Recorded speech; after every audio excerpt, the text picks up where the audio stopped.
பாடும் வரிவேல் அணி சேவல் என பாடும் பணியே பணியாய் அருள்வாய். தேடும் கயமா முகனை சிறுவில் சாடும் தனி யானை சகோ.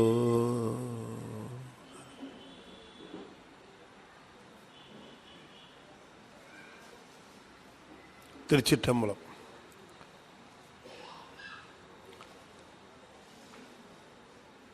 சக்கரவர்த்தி தவராச யோகி எனும் மிக்க திரு மூலனருள் மேவுநாள் எந்நாளும். திருச்சிற்றம்பலம்.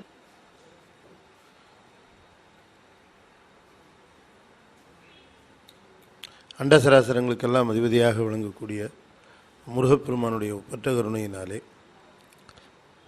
அருள்மிகு கமலவிநாயகர் சத்சங்கமும் புரசை திருநெறி கழகமும் இணைந்து மிகச் சிறப்பாக நிகழ்த்தி வருகின்ற திருமந்திர வேள்வி மூன்றாம் தந்திரத்தை தொடர்ந்து சிந்திக்கும் முகமாக அதனுடைய நிறைவு பகுதியில் திருமூலதேவநாயனார் விளக்கி அருளி செய்திருக்கக்கூடிய சந்திரயோகம் என்பது பற்றி தொடர்ந்து இன்றைய தினமும் சிந்திப்பதற்கு திருவருள் கூட்டியிருக்கிறது. இறைவன் பெருங்கருணையாளனாக இருக்கிற காரணத்தினாலே உயிர்கள் எல்லாம் துன்பங்களிலிருந்து விடுபட வேண்டும் என்கிற இச்சையின் காரணமாய்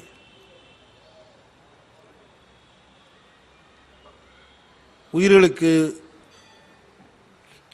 உபாயம் செய்யும் முகமாக தனு கரண புவன போகங்கள் தந்ததாக நம்முடைய சாத்திரங்கள் பேசும். தனு என்பது உடல், கரணம் என்பது நுட்பமாக விளங்குகின்ற கருவிகள், புவனம் என்பது இந்த உலகங்கள், போகம் என்பது அவற்றிலே கிடைக்கப்பெறுகின்ற அனுபவப் பொருள்கள். தனு கரண புவன போகங்களினாலே தனு கரணங்கள் ஒரு பக்கமாகவும் புவன போகங்கள் ஒரு பக்கமாகவும் ஒன்று அனுபவிப்பதாகவும் மற்றொன்று அனுபவிக்கப்படுகின்றதாகவும் இப்படி அமைத்து இந்த உலகத்தை நடத்தி வருகின்றார். கண்ணை தந்து காண்பதற்கு காட்சி, காதை தந்து கேட்பதற்கு ஒலிகள், நாவை தந்து சுவைப்பதற்கு சுவைகள், இப்படி அனுபவப்படுவதற்குரிய கருவிகளும் அனுபவப்பட வேண்டிய பொருள்களையும் தந்து அனுபவத்தை ஆன்மாக்களுக்கு ஊட்டுகிறார். கண்களை கொண்டிருக்கிற காரணத்தினாலே நாம் காட்சி அனுபவம் பெறுகிறோம். செவிகளை கொண்டிருக்கிற காரணத்தினாலே நாம் கேட்டல் அனுபவத்தை பெறுகிறோம். தொடுதல் உணர்வினாலே நாம் ஊரு என்று சொல்லக்கூடிய அந்த அனுபவத்தை பெறுகிறோம். இப்படி இந்த அனுபவங்களினுடைய திரட்சியான அனுபவம் என்ன?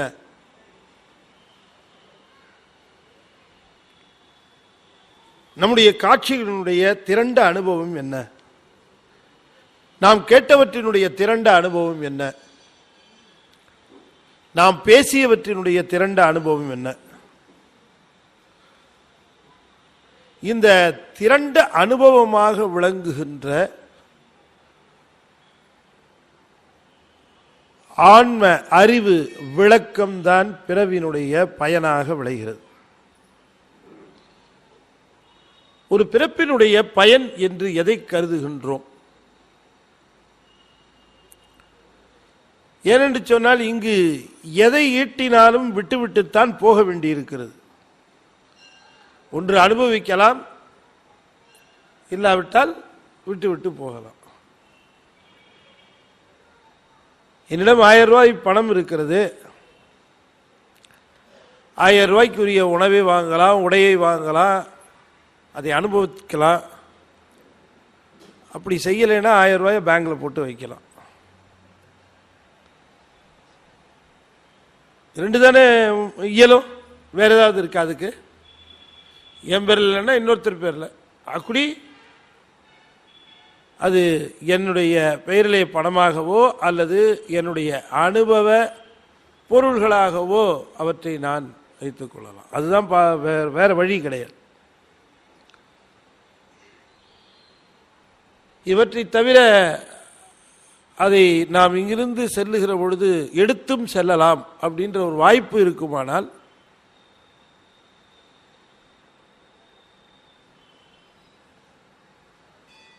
இந்த செல்வத்திற்கு ஒரு பொருள் இருப்பதாக கருதி கொள்ளலாம். ஆனால் அப்படி ஒரு வாய்ப்பே கிடையாது. அதை நிச்சயமாக எடுத்துக்கொண்டு போக முடியாது. எடுத்துட்டு போனதா சரித்திரமும் கிடையாது.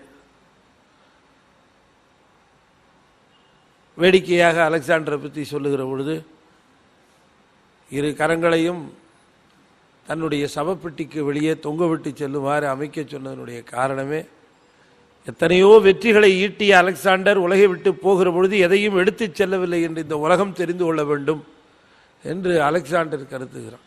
என்ன எல்லாருக்கும் நல்ல ஐடியா தத்துவம்லாம் வருது, ஆனால் கடைசியில் வருது. கொஞ்சம் முன்னாடி வந்தா அது பயன்படும் இல்லையா? நம்ம தமிழ் சினிமாவில் கூட கடைசியில் தான் வில்லன் திருந்துறான். முதல் 2-3 சீன்லேயே திருந்தினா எவ்வளவோ நல்ல வாய்ப்பாக இருக்கும். அது எல்லாம் கடைசியில் வந்து உணர்ச்சி வருகிறது. வேதாந்தம் பேசுகிறோம், தத்துவம் பேசுகிறோம், எல்லாத்தையும் பேசுகிறோம். அப்ப எது பொருள் அப்படி என்று கேட்டால், எதை நம்மோடு எடுத்து செல்ல முடியுமோ அதுதான் பொருள். எடுத்து செல்ல முடியாததை எப்படி பொருள்னு சொல்லுவது? நான் வைத்திருக்கிற பொருள் எனக்கு பொருளாக வைத்த பொருள் ஆம் என்று எது அப்பர் சுவாமி சொல்றார். எது வைத்த பொருளா நமக்கு? வைத்த பொருளாம் என்று எது 5 எழுத்து இருக்குதே, அதுதான் நாம் நமக்காக வைத்த பொருள்.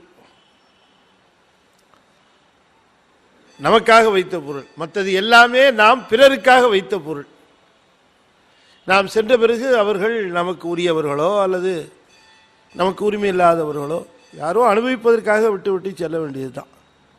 ஆனால் இங்கிருந்து ஒரு பொருளை, நான் ஈட்டிய பொருளை நானே எடுத்து செல்ல முடியும் என்று சொன்னால் அதற்கு பெயர் தான் பொருள், மித்ததெல்லாம் பொருள் அல்ல. இப்படி நான் இங்கிருந்து செல்லும் பொழுதும் கூட இந்த வாழ்வில எனக்காக ஈட்டிய பொருள் என்று ஒன்று நான் எடுத்து செல்ல முடியுமானால் அதுதான் நான் உண்மையிலேயே ஈட்டிய பொருள், அதுதான் உண்மையிலேயே எனக்கு உரிமையுள்ள பொருள். மற்றது எனக்குரிய பொருள் அல்ல, எனக்கு நான் ஈட்டிய பொருளாக சொல்ல முடியாது. மற்றதெல்லாம் நான் பொருள்னு சொன்னேன்னா எனக்கு இருக்கிறது மருள். உண்மையிலேயே எனக்கு ஈட்டிய பொருள் எது என்று தெரிந்து கொண்டால் எனக்கு இருப்பது தெருள். தெருள்னா தெளிவு, மருள்னா மயக்கம். மருள் நீங்கி தெருள் வருமானால் விளைவது அருள். இதுல எதுவுமே இல்லைன்னா இருப்பது இருள். வள்ளுவர் சொல்லுகிறார், பொருள் அல்லவற்றை பொருள் என்று உணரும் மருள் ஆனாம் மானா பிறப்பு. எவ்வளவு தெளிவா சொல்லியிருக்காரு. ஐயா ஏயா பிறப்பு வருகிறது அப்படின்னு வள்ளுவர்கிட்ட போய் கேட்ட பொழுது வள்ளுவர் சொல்லுகிறார், ஏன் பிறப்பு வருகிறதுன்னு கேட்ட முதல் ஆள் நீதாயா, வா உட்கார் சொல்ற. ஏன் பிறப்பு வருகிறது? ஏன்னா என்கிட்ட வந்தவன் எல்லாம் ஏன் என்ன கேட்டான்னா ஏன் இறப்பு வருகிறதுன்னு தான் கேட்டான். ஏன் பிறப்பு வருகிறதுன்னு ஒருத்தவங்க கூட கேட்கல. சாகாமல் இருக்கிறதுக்கு வழி உண்டா அப்படின்னு தான் கேட்குறான். நீ ஒருத்தன் தான் மீண்டும் பிறவாமல் இருப்பதற்கு வழி உண்டா அப்படின்னு கேட்குற. ஒன்று தெரிஞ்சுக்க, இந்த உலகத்தில் எதெல்லாம் பொருள் இல்லையோ அதையெல்லாம் பொருள் பொருள்னு சொல்லிக்கிட்டு இருக்கிற மருளினாலே வருவது தான் பிறப்பு. பொருள் அல்லவற்றை பொருள் என்று உணரும். இதெல்லாம் பொருள் இல்லையோ அதையெல்லாம் பொருள் என்று உணர்கின்ற மருள், அது மயக்கம். என்னோடு எடுத்து வைத்த பொருள் நமக்கு இது எது? நமசிவாயம். நான் இந்த பிறவியிலே எடுத்து சென்ற பொருள் நமசிவாயம். அதுதான் என் கூடவே வரும், மற்றது எதுவும் வராது. அப்ப இந்த பயனுள்ள வாழ்வாக அமைகின்ற வாழ்வு இந்த உடம்போடு கூடி இருக்கிற பொழுது நமக்கு விளைய வேண்டும் என்று சொன்னால் இதில் ரொம்ப ரொம்ப தூய்மையாக இருக்க வேண்டியது நம்முடைய கருவி கரணங்கள். புறக்கரணங்கள் தூய்மையாக இருக்கணும், அகக்கரணங்கள் தூய்மையாக இருக்கணும். அதற்கும் உள்ளே இருக்கக்கூடிய புற அந்த கரணங்கள், அக அந்த கரணங்கள், இவையெல்லாம் தூய்மையாக இருக்க வேண்டும். இந்த தூய்மையின் விளைவாக நமக்கு நிகழ்வதுதான் தெருள். புறந்தூய்மை நீரால் காணப்படும் சொன்னார் இல்லையா வள்ளுவர்? அகந்தூய்மை வாய்மையால், வாய் மெய்யால். வாய் மெய்யை பேசுகிற பொழுது அகம் தூய்மை அடைகிறது. வாய் என்ன மெய்யை பேச வேண்டும்? தேவாரம், திருவாசகம் போன்ற மெய்யுணர்ந்தோர் வார்த்தைகளை பேசுகிற பொழுது அகம் தூய்மை அடைகிறது. புற தூய்மையை பற்றி நாம் ரொம்ப கவலைப்படுறோம். உடம்பை தூய்மையாக வைத்துக் கொள்வதிலே நாம் நிரம்ப நேரம் செலவு பண்ணுறோம், நிரம்ப பொருளை செலவு பண்ணுகிறோம் இல்லைங்களா?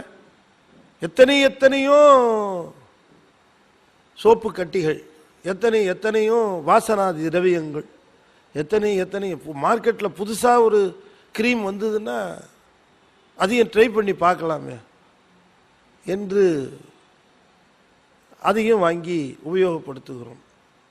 உடம்பை தூய்மையாக வைத்துக் கொள்வதற்கும் உடம்பை நல்ல திடகாத்திரமாக வைத்துக் கொள்வதற்கும் இதற்கெல்லாம் எத்தனையோ முயற்சிகளை நாம் எடுத்துக்கொள்கின்றோம். நல்ல உணவு, சிறந்த உணவு, ஊட்டமிக்க உணவு என்றெல்லாம் நாம் இந்த உடம்பை ரொம்ப கவனமாக பார்த்து கொள்ளுகிறோம். ஒரு சிறு ஊறு வராமல் பார்த்து கொள்ள வேண்டும் என்று கவனமாக இருக்கிறோம். சிறிது வேர்த்தாலும் கூட உடனே வானத்தை அண்ணாந்து பார்க்கிறோம். எதுக்கு?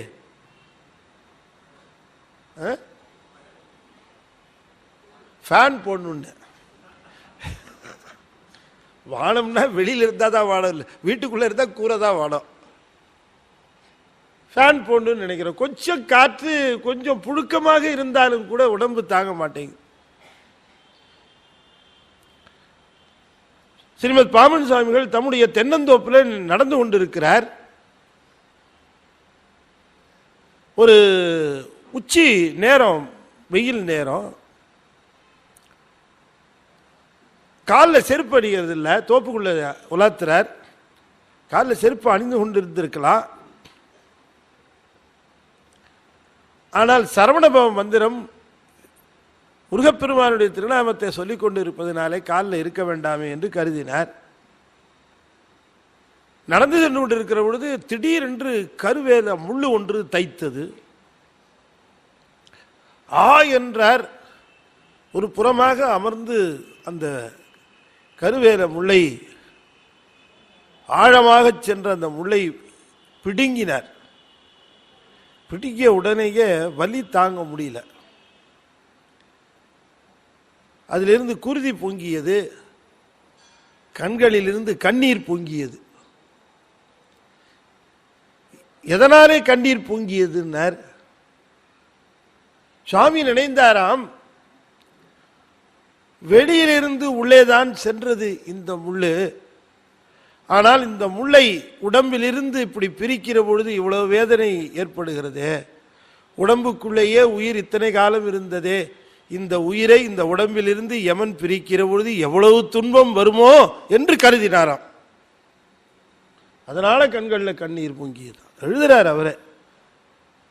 ஒரு முள்ளை உடம்பிலிருந்து எடுக்கிற பொழுதே இத்தனை வலி என்றால் உடம்பிலிருந்து உயிர் பிரிகிற பொழுது. அதனாலதான் வள்ளுவர் சொன்னார், உயிர் அனுபவிக்கக்கூடிய துன்பங்களிலேயே மிகப்பெரிய துன்பம் எது என்று கேட்டால் அது இறக்கின்ற பொழுது அடைகின்ற துன்பம் தான் என்று சொல்லுகிறார். சாதலின் இன்னாதது இல்லை குறள், இனிததும் ஈதல் ஏக்கடை அப்படின்னு சொல்லுகிறார். அது கூட சமயத்தில் இனிமையா போயிடும். ஏன்னு கேட்டா, கொடுத்து கொடுத்து பழகிய ஒருவனுக்கு தன்னிடம் ஒருவர் ஒன்று கொடுங்கள் என்று கேட்கிற பொழுது இல்லை என்று சொல்லுகிற தருணம் வருகிறதே, அந்த தருணம் அதை விட கொடியதுன்னார். வள்ளுவர் மாதிரி சைக்காலஜி பார்க்க முடியுமா? என்ன அற்புதமாக செய்திருக்கிறார். அப்ப சாதலின் இன்னாததில்லை என்று சொல்லுவதில் இருந்து அதற்கு பரிமேல் அழகர் உரை எழுதுகிறார். உயிர் அனுபவிக்கக்கூடிய துன்பங்களிலேயே மிகப்பெரிய துன்பம் உயிரானது உடம்பை விட்டு பிரிகிற பொழுது அடைகிற துன்பம் தான். எனவே வள்ளுவர் அந்த துன்பத்தையே இன்னாதது இல்லை என்று கூறினார் என்று சொல்லுகிறார். அவ்வளோ பெரிய வேதனையை அது அனுபவிக்கும். இந்த வேதனையை அனுபவிக்கின்ற அந்த கருத்தை அது நினைந்து பார்ப்பதில்லை, எண்ணி பார்ப்பதில்லை.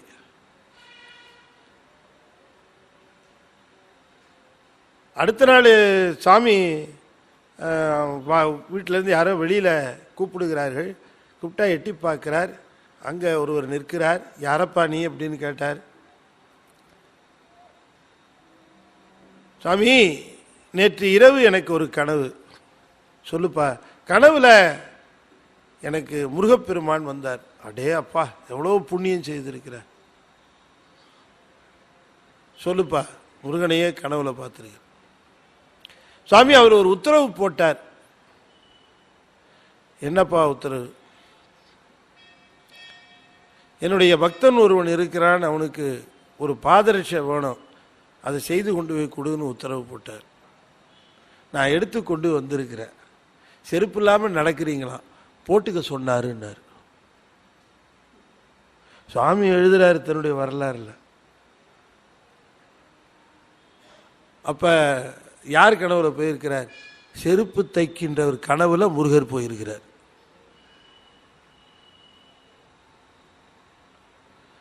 இவருக்கு அந்த செருப்பை கொடுன்னு அவருக்கு கட்டளை.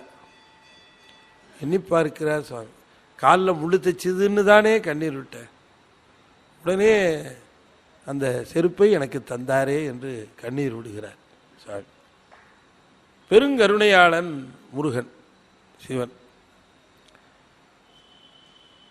இந்த உடம்பு இருக்கிறதே, இந்த உடம்பை நாம் போற்றி பாதுகாக்கிறோம். இது வெயிற்கு ஒதுங்க உதவா உடம்பு. அப்படிப்பட்ட இந்த உடம்பை போற்றுவதற்கு இவ்வளவு தூரம் சிரத்தை எடுத்துக் கொள்ளுகிறோம். ஆனால் நீங்க சற்று நினைத்து பாருங்கள், இந்த உடம்பு கொஞ்சம் தூய்மைக்கேடு அடைந்தாலோ அல்லது வலிமை இழந்தாலோ இதற்கு ஏற்படுத்துகின்ற அத்தனை விதமான கவனிப்பும் கவனிக்கிறோமே. ஒவ்வொரு நாளும் நம்முடைய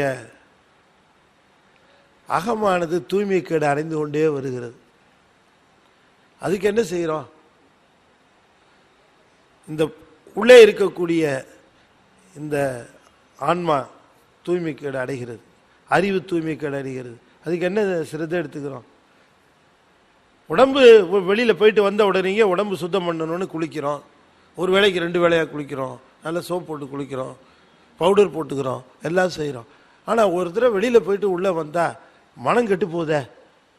நாம் விரும்புகிறோமோ இல்லையோ, நாம் சுற்றி இருக்கிறவர்கள், நம்மை சுற்றி நிகழ்கின்ற நிகழ்வுகள் நம்முடைய எண்ணங்களை, நம்முடைய மனதை தூய்மைக்கேடு அடைய செய்கிறதே. அதுக்கு என்ன செய்கிறோம்? அதை எப்படி கிளீன் பண்ணுறது? ரொம்ப பேருக்கு அதை கிளீன் பண்ண வேண்டிய அவசியமே தெரியறதில்லை. அப்படி ஒன்று இருக்கா சார்னு கேட்குறேன்.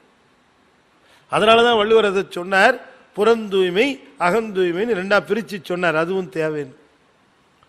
அப்ப புறத்தே இருக்கிற தூய்மை எப்படி நீரினாலே நாம் நீராடி அதை நீக்குகின்றோமோ அதே போல அகத்தூய்மை எப்பொழுது விளைகிறது என்று சொன்னால், தேவாரம் திருவாசகம் போன்ற நூல்களை ஒவ்வொரு தினமும் ஓதுவதினாலே அகமானது தூய்மை அடைகிறது என்று நம்முடைய பெரியவர்கள் சொன்னார். நம்முடைய வள்ளற் பெருமான் ரொம்ப அற்புதமா சொல்லுகிறார். காயலாம் கனியன கணிவிக்கும் ஒரு பெரும் கருணை அமுதே, காயலாம் கனியன கணிவிக்கும் ஒரு பெரும் கருணை அமுதே, எனக்கு கண் கண்ட தெய்வமே கலிகண்ட அற்புத காட்சியே. காயலாம் கனியன கணிவிக்கும் ஒரு பெரும் கருணை அமுதே, எனக்கு கண் கண்ட தெய்வமே கலிகண்ட அற்புத காட்சியே. தாயலாம் அணைய என் தந்தையே ஒரு தனி தலைவனே, நின் பெருமையை சாற்றிட நினைத்திட மதித்திட அறிந்திட சார்கின்றதோரு மந்தோ, வாயலாம் தித்திக்கும் மனமெலாம் தித்திக்கும் மதியலாம் தித்திக்கும் என் மன்னியமை அறிவலாம் தித்திக்கும் என்னில் அதில் வரும் இன்பம் என் புகழுவேன், என்னில் அதில் வரும் இன்பம் என் புகழுவேன். சார்கின்றதோறும் வந்தோ வாயலாம் தித்திக்கும் மனமெலாம் தித்திக்கும் மதியலாம் தித்திக்கும் என் மன்னியமை அறிவனா தித்திக்கும் என்னில் அதில் வரும் இன்பம் என் பெருகுழுவேன். தூயலாம் பெற்ற நிலை மேலருட்சுகமெலாம் தோன்றிட விளங்கு சுடரே, துரிய ஒளி நடுகின்ற பெரிய பொருளே, அருள் ஜோதி நடராஜ குருவே, அருள் ஜோதி நடராஜ குருவே.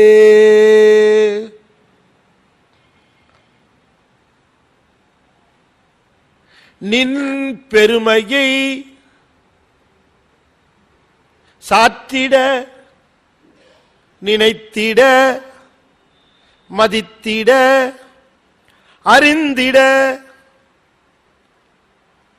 சாற்றிட நினைத்திட மதித்திட அறிந்திட சார்கின்றதோரு மந்தோ, வாயலாந்தித்திக்கும் மனவலாந்தித்திக்கும் மதியலாந்தித்திக்கும் என் மன்னிய மெய் அறிவலாம் தித்திக்கும். 4 நிலை காட்டுறார்.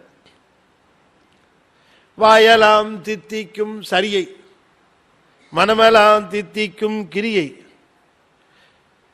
என் மன்னியமை அறிவலாம் தித்திக்கும் ஞானம்.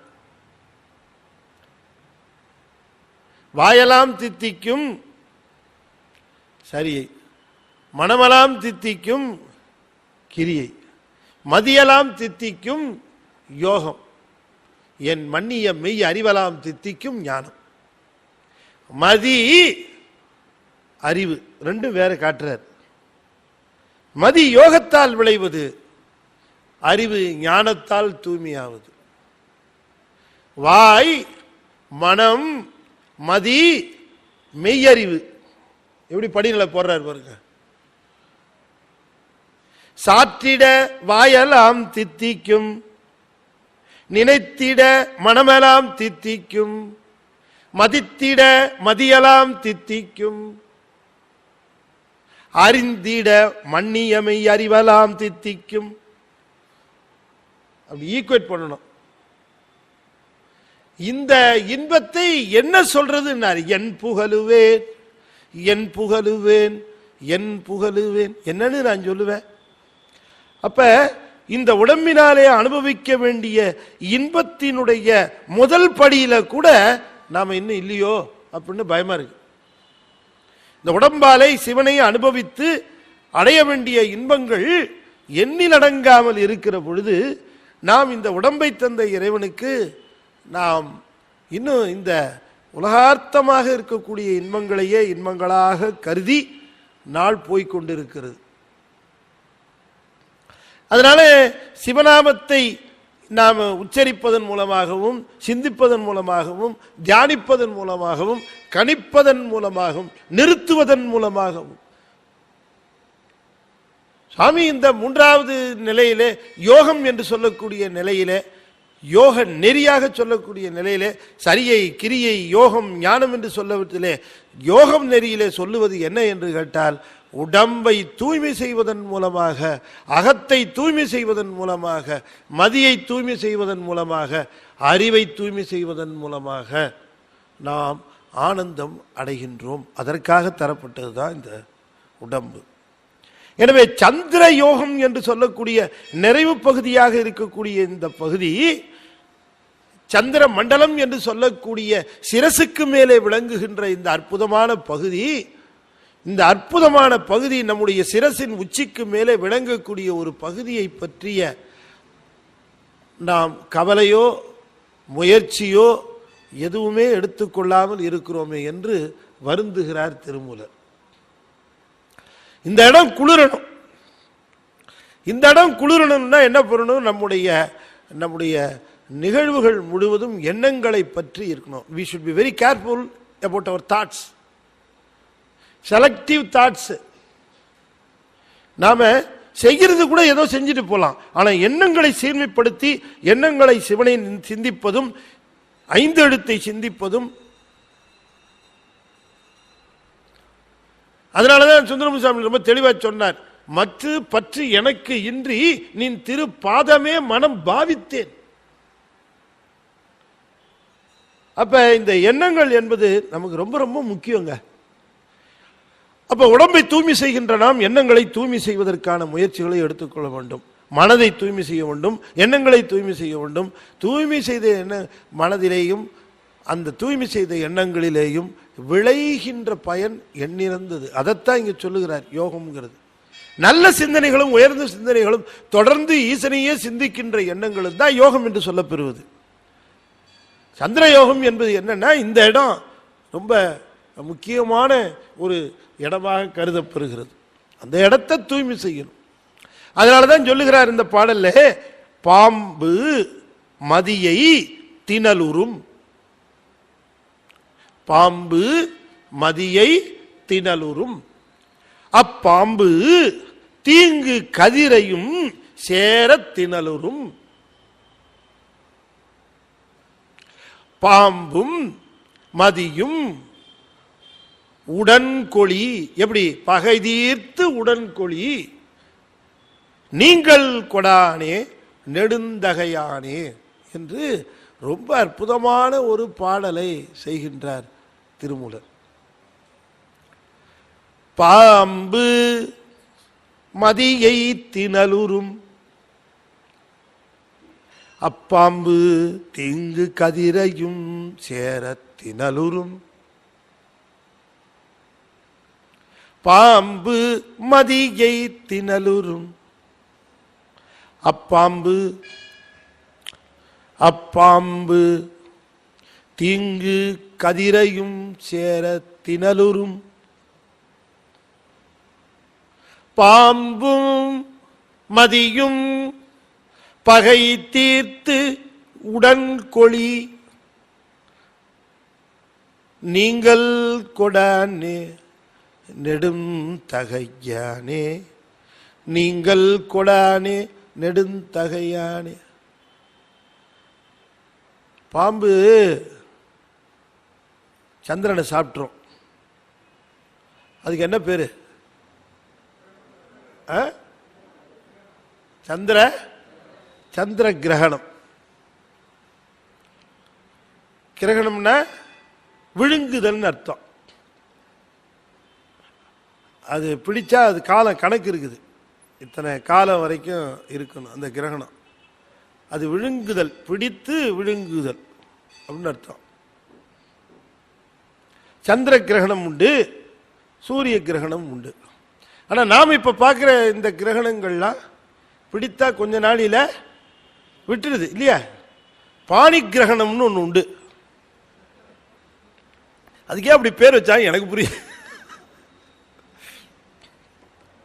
நாம் அப்படி பேர் தமிழில் அப்படி அவ்வளவு ரொம்ப டேமேஜிங்காக வைக்கிறது இல்லை பேர்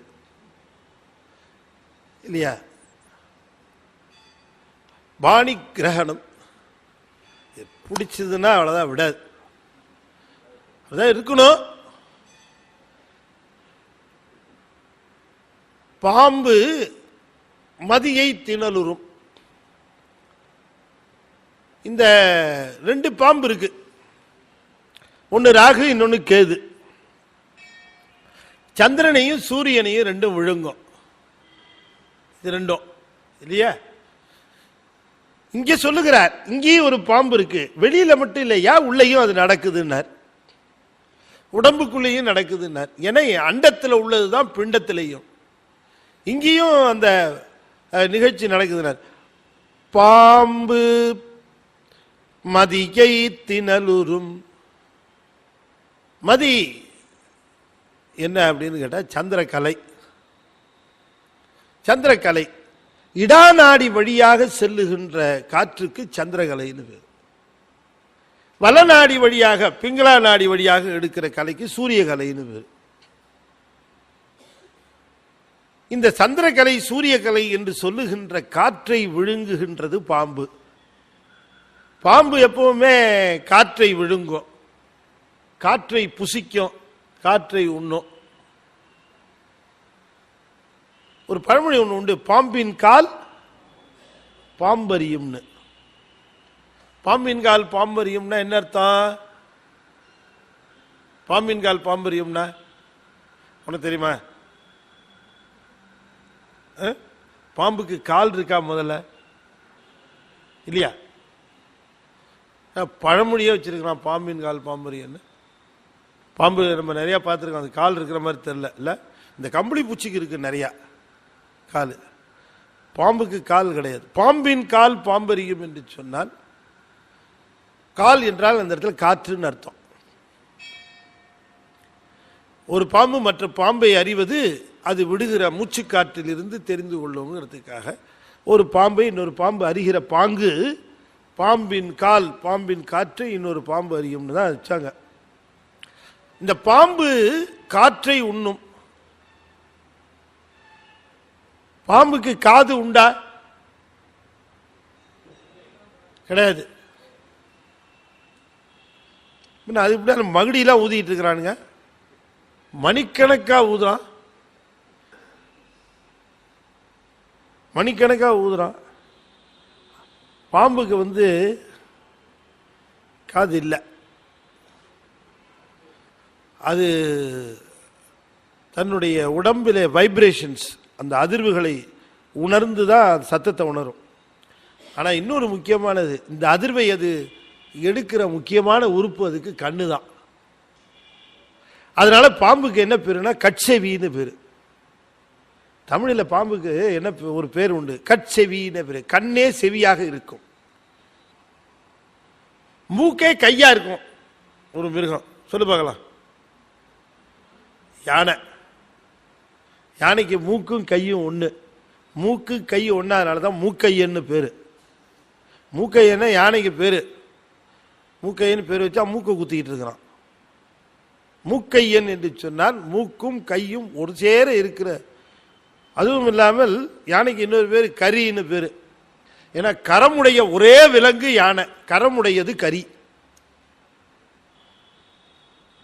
அதோட நிறத்தை வச்சு இல்லை, அது கபில நிறம், கரி நிறம் கிடையாது. கரி என்று சொன்னால் கரமுடையது கரின்னு பேர். பாம்புக்கு கட்செவின்னு பேர். இங்கே சொல்லுகிறார், வெளியிலே நிகழ்கிற அந்த கிரகணங்கள் நிகழ்கின்றன, அதை பற்றிய செய்திகள் எல்லாம் வெளியே இருக்கின்றன.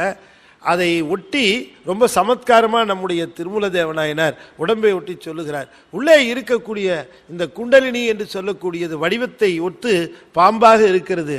அது மட்டுமல்ல, உள்ளே இழுக்கப்பெறுகிற இடகலா நாடி அல்லது பிங்களகலா நாடி, பிங்கள நாடியின் வழியாகவும் இடநாடி வழியாகவும் உள்ளே செல்லுகின்ற காற்றை அதை உண்டால், அதை பிடித்தால், அதை உண்ணுமேயானால், அப்பொழுது அந்த பாம்பானது வேகமாக எழுகிறது.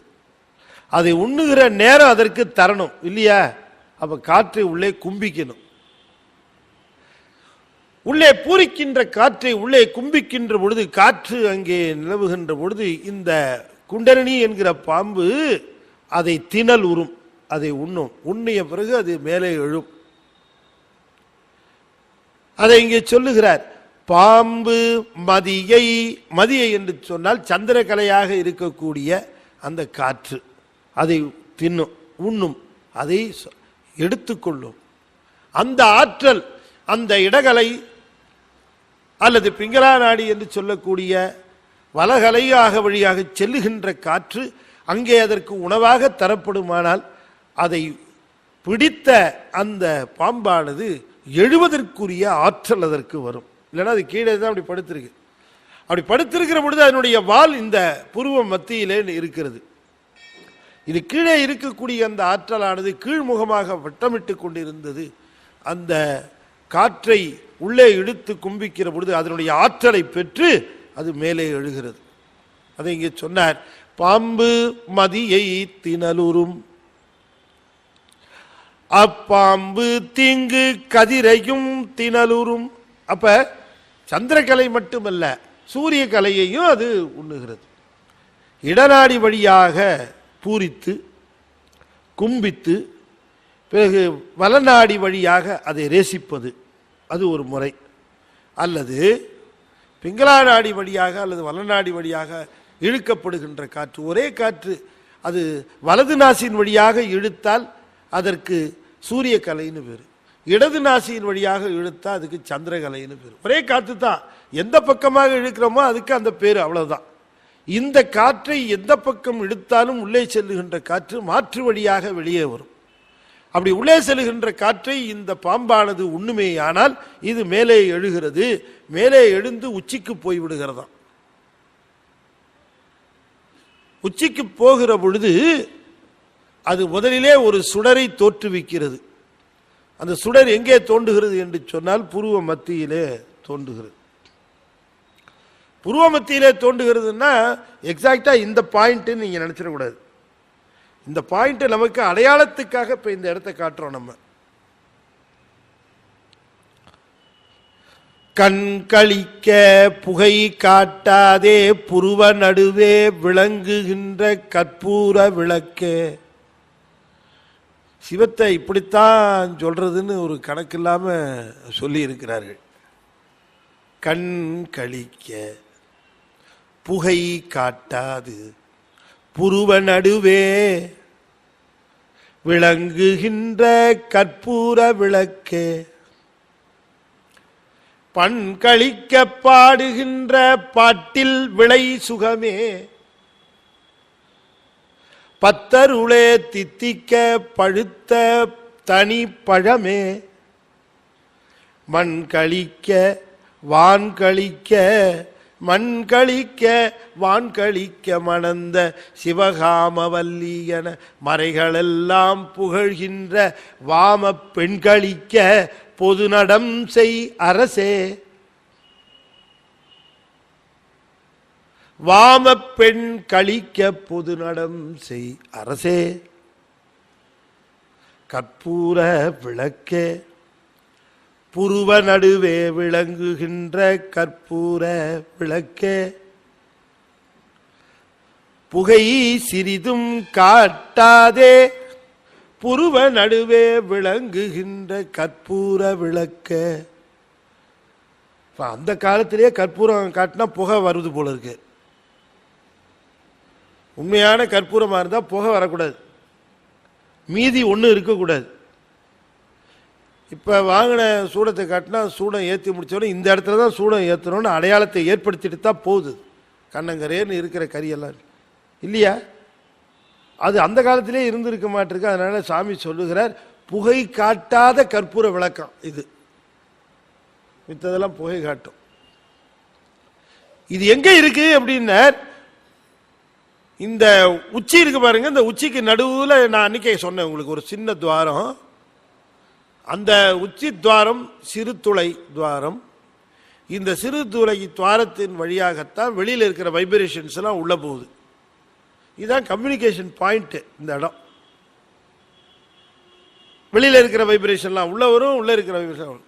ஏதாவது சூழ்நிலை கொஞ்சம் சரியா இல்லைன்னு தோணுச்சுன்னா முக்காடு போட்டுறணும். பெரியவங்கெல்லாம் முக்காடு போட்டுக்கிட்டே தெரிஞ்சிருக்கிறாங்க. காரணம் என்னன்னா, எந்த வைப்ரேஷனும் உள்ள போகக்கூடாது. இந்த இடம் இங்கிருந்து நேராக ஒரு கோடு இப்படி கிழிச்சிங்கன்னா இந்த நாக்கு இருக்கு பாருங்க, நாக்கினுடைய உள்நாக்கு ஒன்று இருக்கு, அந்த உள்நாக்கினுடைய முனை, அந்த உள்நாக்கின் முனை இருக்கு பாருங்க, உள்நாக்கினுடைய அடிமுனை, அதையும் இந்த பாயிண்ட்டையும் ஒரு லைன்ல இழுக்கணும், ஒன்னா சேர்க்கணும். A line should be drawn to connect these 2 points. உச்சியையும் இந்த உள்நாக்கு அடிநாக்கினுடைய பாயிண்ட்டையும் ஒரு கோடு போட்டு இழுக்கணும். அது பேருக்கு அல்நாக்குன்னு பேர். அதுக்கு அது என்ன பேரு? அல்நாக்கு. அது நாளடைவில் அண்ணாக்குன்னு ஆச்சு. அல்நாக்கு தான் அண்ணாக்கு. இந்த அல்நாக்கு உச்சி ரெண்டுக்கும் கீழே இது பேர் திரு உச்சி. திரு உச்சினே ஒரு ஊர் இருக்கு, அதுக்கு ஒரு பதிகமே பாடியிருக்கார் திருஞான சம்பந்தர். என்னங்க சரவணன்? திரு உச்சி, திருஞான சம்பந்தர் திரு உச்சினே ஒரு பதிகம் இருக்கு. இந்த உச்சியை தான் பாடி, அந்த ஊருக்கு பேரும் உச்சி. இப்ப கோடு போட்டீங்களா? கோடு போட்டதுக்கு அப்புறம் இந்த புருவ மத்தி வரணும், இந்த புருவ மத்தியை பிடிச்சிக்கணும். இந்த புருவ மத்தியிலிருந்து ஒரு ஹொரிசாண்டல் லைன், இது வர்டிகல் லைன், இது ஒரு ஹொரிசாண்டல் லைன் இங்க இருந்து டிரா பண்ணணும். ரெண்டும் சந்திக்கிற இடம் பாயிண்ட் ஆஃப் இன்டர்செக்ஷன். அந்த இடத்துல ஒரு சுடர் இருக்கு, அதுதான் அண்ணாக்கு மேல இருக்கிற சுடர், அதுதான் அண்ணாமலை மேல எரிகின்ற சுடர். அதைத்தான் நாம கொளுத்தி காட்டுறோம் ஒவ்வொரு தடவையும் கார்த்திகை தீபமா. அண்ணாமலை இதுதான், அதுக்கு மேல அந்த சுடர். இதுக்கு மேல இங்க இருக்கிறது சோதி, அங்க இருக்கிறது சுடர். சோதியே சுடரே சூழ்வொளி விளக்கே, இதுதான் 3 ஸ்டேஜ் சொன்னார். அப்ப இந்த சோதி, இது சிவசோதி, அரும்பெரும் சோதி, அதுதான் இங்க சுடரா வந்திருக்கு உள்ளுக்குள்ள அந்த சுடர். அப்ப இந்த இடமும் இந்த இடமும் இந்த புருவ மத்தியிலே விளங்குகிறது என்று சொல்லுவது இந்த ஸ்பாட் இல்ல, அது உள்ளுக்குள்ள போகணும் அந்த பாயிண்ட்டுக்கு. அந்த இடத்துல சுடர் விளங்குகிறது. அதுதான் தெரியும். அது தெரியறதுக்கு முன்னாடி பாம்பு மதியை திணலுறும், அப்பாம்பு ஓங்கு கதிரையும் திணலுறும். இது என்ன ஆகும்? இப்படி திரும்பிடுச்சா மேல, இது ரெண்டையும் சாப்பிட்டோம்னா ஆற்றல் வந்துச்சு, கும்பித்த வாயு. உடனே என்ன பண்ணு, தலை கீழே இருந்து வால் மேல இருந்தது. ஆற்றல் பெற்ற உடனேயே தலை மேல போய் வாழ்க்கையில வந்துடும். அப்பதான் இங்க தோன்றும். இங்க தோன்றின உடனே உச்சிக்கு அது செல்லும், மேலும் ஆற்றல் பெற்று இங்க பாம்பு வந்துடும். இங்க பாம்பு வந்தவொடனே ஏற்கனவே இங்க சந்திரன் இருக்கு, இது சந்திர மண்டலம். இந்த ரெண்டும் ஒத்துமையா இருக்க சிவபெருமான் திருவுருள் செய்வானாம். பாம்பும் மதியும் பகை தீர்த்து உடன்கொளி. பாம்பிற்கும் இந்த சந்திரன் என்று சொல்லக்கூடிய மதிக்கும் பகை தீர்த்து இரண்டையும் உடனாக வைப்பானாம் சிவபெருமான். இந்த இரண்டும் பகை தீர்ந்து அங்கே இருப்பதற்கு காரணம் அவன் உடன் இருப்பதுதான் என்று சொல்லுகிறார். நீங்கள் கொடானே. எனவே எப்பொழுது இந்த எண்ணங்கள் தூய்மை பெறுகிறது, நம்ம பழைய சப்ஜெக்டுக்கு வருவோம். உடம்பு தூய்மை, அடுத்து என்ன சொன்ன? எண்ண தூய்மை. இந்த எண்ண தூய்மை எப்பொழுது வருகிறது என்று சொன்னால், இந்த யோகா நான் இவ்வளவு தூரம் சொன்னேன்ல, கும்பிக்கணும், கிளப்பணும், மேலே வரணும் எல்லாம் சொன்னேன் இல்லையா? ஆனால் இவையெல்லாம் மிக எளிதாக நிகழ்கிறது என்று சொல்லுகிறார் நம்முடைய திருமூல தேவநாயனார். இத்தனை ப்ராசஸையும் சொன்னதுக்கு அப்புறம் நீ இவ்வளவுலாம் கஷ்டப்பட வேணாம், இது தானாவே நிகழ்கிற மாதிரி ஒரு வழி சொல்றேன், கேட்கிறியான்னாரு. இதெல்லாம் தானாவே நிகழ்கின்ற மாதிரி ஒரு வழி சொல்றேன், கேட்கிறியான்னாரு. சொல்லுங்க சாமி, சுலபமா இருந்தா நமக்கு வேண்டானா சொல்ல போறோம், சொல்லுங்க சாமி. எதுவுமே பெரியவங்க சொன்னாங்கன்னா எந்த வழி சொன்னாலும் எதையும் தள்ளுபடி செய்யக்கூடாது. உலகத்திலே எதை செய்கிற பொழுதும் அது இறைவன் இட்ட ஆணையாகவும் இறைவன் சொன்ன செயலாகவும் இறைவனுடைய கட்டளையாகவும் கருதி நாம் செய்தோம்னா அது பிரச்சனையே வருது கிடையாது, சிறப்பாக கூட அமையும். ஒரு பெரிய பில்டிங் கான்ட்ராக்டர் இருந்தார். அவர் நிறைய வீடுகள், நிறைய கட்டடங்கள், நிறைய அலுவலகங்கள் எல்லாம் நிறைய கட்டுறார். ரொம்ப ஒரே ஒரு ஆள் அவர்கிட்ட வேலை செஞ்சுட்டு இருக்கிறான். அவனை இவர் ரொம்ப நம்பிக்கையாக வச்சுருந்தார், அவங்ககிட்ட தான் எல்லா வேலையும் கொடுப்பார். அவன் நிறைய வேலை செஞ்சான், நிறைய வேலை முக்கியமாக செஞ்சான். இன்ஜினியருக்கு அவன் மேலே ஒரு தனி அன்பு உண்டு. இவனும் நிறையா சம்பளம் கொடுத்தார், நிறையா வேலை செஞ்சான். கொஞ்ச நாள் கழிச்சு இவனுக்கு சரி நம்ம சொந்த ஊருக்கு திரும்பிடலாம், போதும் நமக்கு செஞ்சுட்டு அவர்கிட்ட போய் சொன்னான், ஐயா நான் உங்கள்கிட்ட ரொம்ப காலமாக வேலை செஞ்சுட்டேன், எனக்கு நீங்கள் விடை கொடுக்கணும், நான் கிளம்பணும், எங்கள் ஊருக்கு பார்க்க போகிறேன்.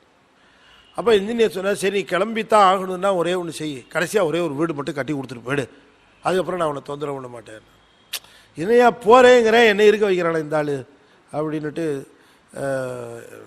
என்ன சொல்கிறீங்க, இல்லை நீ எனக்கு இது மட்டும் செஞ்சு கொடு, சரின்ட்டு. உடனே அந்த இடத்துல எல்லா அந்த சாமான்களையும் வாங்கி நீயே போட்டு எல்லாம் செய்யணும். உனக்கு ஒரு வருத்தம், நம்ம போகிறேன்னா நம்மளை விட வேண்டியது தானே, இந்த ஆள் போட்டு வேலையை வாங்குறானே கடைசி நேரத்தில் அப்படின்னுட்டு. இது வரைக்கும் அவ்வளவோ செய்தோம் நாம், இப்போ போகிறேங்கிறவனை பிடிச்சி கடைசி நேரத்தில் போயிட்டு வான்னு சந்தோஷமாக அனுப்பாமல் இன்னொரு வேலையை வாங்குறானு. சரின்னு ஏனோ தானோன்னு செஞ்சான் அந்த வேலையை. சாமான்கள் எல்லாம் ஏதோ சாமானை வாங்கி போட்டு, கட்டுறது சாமான்லாம் எதையோ வாங்கி போட்டு, மர சாமான் கூட எங்கேயோ கிடைக்கிறத வாங்கி இது என்ன ஏதுன்னு கூட கவனிக்காமல் அந்த வீட்டை ஏனோ தானோன்னு முடிச்சு கட்டினான். இந்த இன்ஜினியர் எட்டி கூட பார்க்கலாம், அவன் மேலே இருந்த நம்பிக்கையில் எட்டி கூட பார்க்கல, செய்ப்பா அப்படின்னு விட்டான். எல்லாம் இவ இஷ்டத்துக்கு விட்டும் கூட ரெண்டாம் தரமான பொருள், ரெண்டாம் தரமான இது, கவனிப்பு இல்லாமல் செய்யுது, சிரத்தை இல்லாமல் செய்யுதுன்னு அந்த வீட்டை எப்படியா கட்டி முடிச்சு நம்ம கிளம்பணுப்பா அப்படின்னு அவன் கட்டி முடித்தான். ஒரு நாள் கட்டி முடித்தான், நேராக இன்ஜினியர் போய் பார்த்தான், என்னப்பா அப்படின்னு, எல்லாம் முடிஞ்சிருச்சு, நல்ல வேலை பண்ண அப்படின்னு, எனக்கு உத்தரவு கொடுக்கணும், உத்தரவு கொடுக்குறேன், ரொம்ப சந்தோஷம், நான் கடைசியில் கொடுத்த வேலையை கூட நீ செஞ்ச, இந்த வீடு யாருக்காக கட்டினேன்னு தெரியுமா, உனக்கு கொடுக்கறதுக்காக தான் கட்டினேன், நீ இத்தனை நாள் வேலை செஞ்ச இல்லை, இந்த சாவின்னு கொடுத்தாரு, எப்படி இருக்கும் அவனுக்கு? அட கடவுளை, இதை முன்னாலேயே சொல். மற்றவனுக்கு செய்கிறதெல்லாம் ஸ்ரத்தையா செஞ்சுவிட்டு நமக்குன்னு செய்ய வேண்டிய சமாச்சாரத்தை கோட்டை விட்டாச்சு. அது போலத்தான் மனைவி நல்லா இருக்கணும், பிள்ளை நல்லா இருக்கணும், ஊரில் இருக்கவங்க நல்லா இருக்கணும், அவங்களுக்கு பின்னால் நல்லா இருக்கணும், எல்லாம் செஞ்சு முடிச்சு சாமி உனக்கும் கொஞ்சம் செஞ்சுக்கடாங்கும் போது நாம் என்ன விட்டுறோம், கோட்டை விட்டுறோம். விடக்கூடாது கோட்டை. எதை கொடுத்தாலும் இறைவன் ஏதோ ஒரு நோக்கத்திற்காக கொடுக்குறான்னு, எதை செய்தாலும் சாக்ரட்டிஸை பற்றி சொல்லுவாங்க. முந்தின நாள் மறுநாள் காலையில் அவருக்கு அந்த விடத்தை கொடுத்து அவரை கொல்ல போகிறார்கள். முந்தின நாள் இரவு அதே சிறையில் ஒருத்தர் இருக்கிறான். அவன் சிறு மர அந்த குச்சிகளில் அற்புதமாக சிற்பங்கள், அந்த கை வேலைப்பாடோடு சிற்பங்கள் செய்கிறதுக்கு அவனுக்கு ரொம்ப கைவந்த கலையாக இருக்குது. ஏதோ குற்றம் செஞ்சு உள்ளே வந்துட்டான். அவன் என்ன பண்ணா, அந்த கையிலேயே அந்த அந்த வேலையை செய்கிறான், அந்த மரத்தை செதுக்கி செதுக்கி செதுக்கி செதுக்கி செய்கிறான். இதை பார்த்துக்கிட்டே இருந்தார் சாக்ரட்டிஸ். சாக்ரட்டிஸ் பார்த்து அவனை கேட்டார், ரொம்ப நல்லா வேலை செய்யறியப்பா அப்படின்னார். நான் நல்லா செய்வேங்க ஐயா அப்படின்னு. எனக்கு கொஞ்சம் கற்றுக்கூட அப்படின்னு. உங்களுக்கா? ஆமாம், கற்றுக்கலாமே. சின்ன சின்ன குச்சிகளாக எடுத்து அந்த குச்சியில் எப்படி செய்கிறதுன்னு உட்கார வச்சு சாக்ரட்டிஸுக்கு ரொம்ப ரெண்டு பேரும் சிரத்தையாக செய்கிறாங்க. ராத்திரி சாப்பிட்றதுக்கு மணி அடிக்கிறாங்க. ஜெயிலில் இருக்கிறவங்க எல்லாரும் போய் சாப்பிட போகிறாங்க. ரெண்டு பேரும் உட்காந்து மெனக்கட்டி அவர் சொல்லி கொடுக்குறது. அங்கே இருக்க மற்ற கைதிகள் கேட்டாங்க, சாக்ரட்டிஸ் புரிஞ்சிக்கவே முடியல, என்ன நாளை காலையில் விஷத்தை கொடுத்து உண்மை கொல்ல போகிறாங்க, ராத்திரி இந்த வேலையை கற்றுக்கிட்டு என்ன பண்ண போகிற, நீ இந்த சிற்பக்கலையை கற்றுக்கிட்டு என்ன பண்ண போகிறேன்னு. அதுக்கு அவர் சொல்லுகிறார், எதையும் கடைசிவத்தை கற்றுக்கொள்ள வேண்டிய அவசியத்தில் நாம் இருக்கிறோம். காரணம் என்னென்னா, ஒருமையுள் தாம் கற்ற கல்வி ஒருவருக்கு எழுமையும் ஏமாப்பு உடைத்து. நம்ம கூட வரப்போகிறது எது என்று சொன்னால், நாம் கலையாக எதை சேகரித்து வைத்தோமோ அதுதான் நம்ம கூடவே வரும். மனிதன் கடைசி நிமிடம் வரைக்கும் இந்த உலகத்தில் எதையாவது கற்றுக்கொண்டே இருக்க வேண்டும் என்ற கருத்தை தெரிவித்தாராம் சாக்ரட்டிஸ். நாம் ஒரு ஏஜ் வச்சிருக்கிறோம் 58, 60, இனிமேல் எதையும் கற்றுக்கவே கூடாதுன்னு. என்ன சார் இது, நான் ரிட்டையர் ஆகிட்டேன் சார், எனக்கு அதுக்கு என்ன சம்பந்தம்? ரிட்டையர் ஆனால் ஆஃபீஸில் செய்கிற வேலைக்கு ரிட்டையர்மெண்ட்டு. இந்த உலகத்தில் எதையுமே கற்றுக்கக்கூடாதுங்கிறதுக்கு ரிட்டையர்மெண்ட்டா? இல்லை அவர் தான் ஏதாவது கற்றுக்கல, நீ தான் ரிட்டையர் ஆகிட்டல, உனக்கு எதுக்கு இதுமாங்க வேற இது, அது அந்த பக்கத்துலேருந்து வேற உண்டு. நீ தான் ரிட்டையர் ஆகிட்டல, உனக்கு என்ன ரேஷன் கடைக்கு போகிற தவிர்த்து வேற வேலையே கிடையாதுன்னு வச்சுருப்பாங்க. எதையும் கற்றுக்கொள்ளலாம், எந்த வயசுமே வயசு இல்லை இல்லையா? எனவே திருமூலர் சொல்லுவது இந்த உடம்பை நாம் எப்படி பயன்படுத்தி கொள்ள வேண்டும், அதனுடைய முக்கியத்துவம் அதை சொல்லுகிற பொழுது சொல்லுகிறார், பாம்பு மதியை திணறும். இப்போ நான் ஒரு கேள்வி கேட்டேன் உங்களை, நாம் இவ்வளவு யோகம் செய்து இத்தனை தூரம் தூய்மை செய்து இத்தனை யோகத்திலே மேலே ஏற்றி இந்த குண்டலினியானது இங்கே ஒளியாக தெரிந்து மேலே சோதியாக தெரிந்து அங்கே குளிர்ச்சி ஏற்பட்டு அங்கே பேரானந்தத்தை அடைகின்ற சந்திர யோகம்தான் யோகங்களிலே சிறந்தது என்று சொல்லுகிறாரே. இதை இவ்வளவு தூரம் சிரத்தை அடைத்து யோகம் செய்து செய்யலாம். ஆனால் இதை தாமாக வாழ்விலே அடைவதற்குரிய நெறியை ரொம்ப ரொம்ப அதனால தான் இந்த பாட்டை நான் தேர்ந்தெடுத்தேன். இதில் ரொம்ப தெளிவாக சொல்லியிருக்கிறார். இது மிக சுலபமாக உனக்கு கைகூடும் சிரத்தை இல்லாமல். எப்படின்னு கேட்டார், உலகிலே நீ யாரிடமும் எதனிடமும் பகைமை பாராட்டாமல் இருப்பாயே, ஆனால் உனக்கு சந்திர யோகம் தானாக கைகூடும் என்று சொல்லி இருக்கிறார். அதுதாங்க மேட்டர். எண்ணத்துல கூட பகைமை கிடையாது. எண்ணத்துல முக்கியமா எண்ணத்துல தான் கூடாது. ஒருவரிடம் பகைமை பாராட்டாமல் இருப்பது, எண்ணத்திலே கொண்டு வந்து யார் மேலேயும் எந்த பகைமையும் கிடையாது எண்ணத்துல. என்ன சார் சுலபமான வழி சொல்றேன்னு சொல்லிவிட்டு பேசாம சந்திர யோகமே பண்ணிடலாம் போல இருக்க இல்லையா? நான் ஏதோ இதுல படித்தேன், ஒரு உங்களுக்கு சொன்னா என்னன்னு தெரியல, ஒரு பெண்ணு ரொம்ப பக்திமயமா இருந்தாலாம், பூஜை இதெல்லாம் பண்ணி திடீர்னு ஒரு நாள் தேவதை முன்னால வந்துருச்சான். தேவதை முன்னால வந்த உடனே, உனக்கு என்ன வேணும், நீ ரொம்ப நல்லா பக்தி சிரத்தையா பூஜையெல்லாம் பண்ற, என்னமா வேணும் உனக்கு எதாவது செய்யற அப்படின்னு கேட்டுச்சான். உடனே அந்த பெண்ணு சொல்லிச்சான், இந்த பார் உலக மேப்பு பார்த்தியா? ஆமாம், இந்த நாட்டுக்கு அந்த நாட்டுக்கு சண்டை, அப்புறம் பாரு இந்த நாட்டுக்கு சண்டை, அப்புறம் பாரு இந்த நாட்டுக்கு சண்டை, இதெல்லாம் சண்டை போட்டுக்கிட்டே இருக்கு இந்த நாடுகள்லாம், இந்த சண்டையெல்லாம் தீர்த்து வைக்கணும் அப்படின்னு சொல்லிச்சான். உடனே இந்த ஏஞ்சல் சொல்லிச்சான், என்ன தேவதை இது சொல்லிச்சான், இது என்னம்மா சண்டையை தீர்த்து வைக்க சொல்கிற, 1000 காரணம் இருக்குது, இது தண்ணி பிரச்சனை, இது எல்லை பிரச்சனை, இது மத பிரச்சனை, இது சமய பிரச்சனை, இதெல்லாம் எங்கே தீர்த்து வைக்க, வேறு ஏதாவது இருந்தால் சுலபமாக ஏதாவது செய்யக்கூடிய இருந்தால் சொல்லு, நான் உனக்கு செஞ்சு தரேன், வேறு ஏதாவது சொல்லு நிச்சயமாக சார். அப்புறம் அதுக்கு ஏதாவது சொன்னேன், இல்லை நான் சொல்லு, நான் சரி நல்லவனா யோக்கியனா தவறு செய்யாதவனா ரொம்ப அன்பு உள்ளவனா கருணை உள்ளவனா ஒரு கணவனை எனக்கு பாரு. உடனே சொல்லிச்சான், எங்க அந்த மேப்பை எடு பார்க்கலாம், எந்த ஒரு ஏதாவது செய்ய முடியுமா பார்க்கலாம் அப்படின்னு, better we will try this அப்படின்னுச்சா. அது போல என்ன சார் சந்திர யோகத்துக்கு மேல சுலபமா ஒரு வழி சொல்றேன்னு சொல்லிட்டு கடைசியில இருக்கிறதுலேயே கஷ்டமான ஒரு வழி. ஆனால் உண்மை அதுதான், நமக்கு யார் மேலேயும் பகைமை இல்லாமல் போகுமானால் தானா எல்லா யோகமும் கூடும். சிந்தனையை தூய்மை செய்வதற்குரிய சிறந்த வழி பகைமையை நீக்குவது. அதைத்தான் காட்டியிருக்காரு இங்க புனலும் மதியும் பிறையும் பகை தீர்ப்பான் கான் அப்படின்னாரு சுவாமி. வச்சிருக்காங்க என்ன காட்டுறாங்க, தலையில நெருப்பு, தலையில கங்கையை வச்சா கையில நெருப்பு வச்சிருக்கிறான், அங்கேயே பாம்பியும் வச்சான் அங்கேயே பிறையும் வச்சான். ஒன்றுக்கொன்று பகைமையான பொருள்களை அங்கே வைத்திருப்பதனுடைய நோக்கம் என்ன? பகைமை தீர்ந்தால் சிவத்தினுடைய உச்சிக்கு செல்கின்றன, நாமும் பகைமை தீர்ந்தால் சிவனுடைய உச்சிக்கு செல்லலாம் என்கிற கருத்து தான் அதில் தெரிவிக்கப்பட்டிருக்கிறது என்று சொல்லி இதோடு 3ஆம் தந்திரம் நிறைவு பெறுகிறது.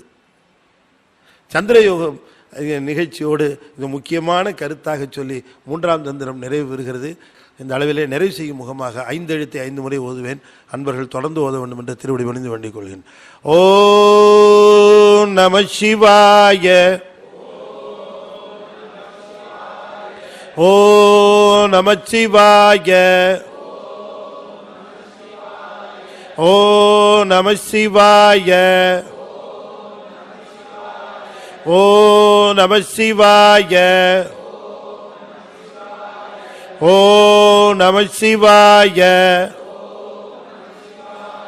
திருச்சிற்றம்பலம். நீங்கள்லாம் ரொம்ப பேர் செய்தவர்கள், மிகப்பெரிய பாக்கியம் செய்தவர்கள். ஏனென்று சொன்னால் திருமந்திரத்தையும் திருமூலருடைய திருநாமத்தையும் சிவபெருமானுடைய பெருங்கருணையையும் கேட்கக்கூடிய மிகப்பெரிய ஒரு பேற்றை பாக்கியத்தை பெற்றோர். உங்களுக்கு வாழ்வில் எல்லா விதமான இன்னல்களும் எல்லா விதமான சஞ்சலங்களும் திருமூலருடைய அந்த திருநாமத்தை சொன்ன மாத்திரத்திலேயே அவையெல்லாம் நீங்கி போய் உங்களுக்கு எல்லா விதமான வளங்களும் நலங்களும் வாழ்விலே கூடும்.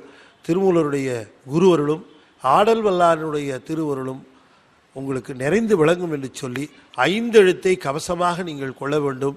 அது உங்களுடைய வாழ்விலே மிகப்பெரிய அரணாக அமையும் என்று சொல்லி இந்த அளவிலே நிறைவு செய்து நன்றி, வணக்கம், திருச்சிற்றம்பலம். தென்னாடுடைய சிவனே போற்றி, எந்நாட்டவர்க்கும் இறைவா